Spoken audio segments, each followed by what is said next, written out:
एक बार की बात है कि श्री कृष्ण और अर्जुन कहीं जा रहे थे। रास्ते में अर्जुन ने श्री कृष्ण से पूछा कि प्रभु, एक जिज्ञासा है मेरे मन में, अगर आज्ञा हो तो पूछूं। श्री कृष्ण ने कहा, अर्जुन, तुम मुझसे बिना किसी हिचक कुछ भी पूछ सकते हो।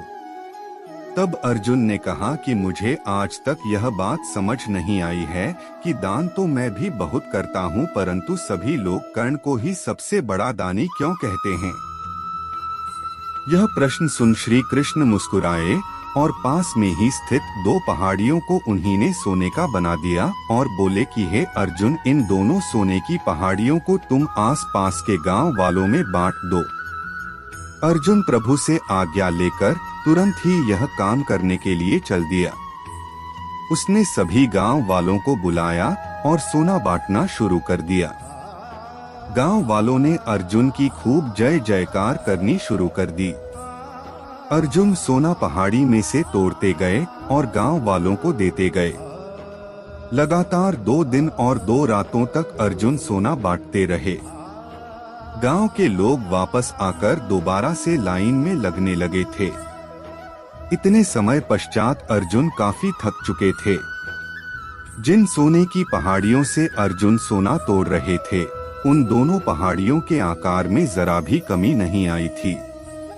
उन्होंने श्री कृष्ण से कहा कि अब मुझसे यह काम और न हो सकेगा, मुझे थोड़ा विश्राम चाहिए।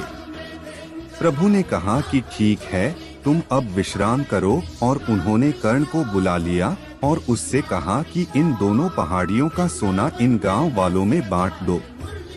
कर्ण ने पहाड़ की तरफ देखा, गांव वालों को बुलाया और उनसे कहा, यह सोना आप लोगों का है, जिसको जितना सोना चाहिए वह यहाँ से ले जाएं। ऐसा कहकर कर्ण वहाँ से चले गए। यह देखकर अर्जुन ने कहा कि ऐसा करने का विचार मेरे मन में क्यों नहीं आया। इस पर श्री कृष्ण ने जवाब दिया कि तुम्हें सम्मान प्राप्त करने की इच्छा के कारण तुम स्वयं पहाड़ी में से खोदकर उन्हें दे रहे थे।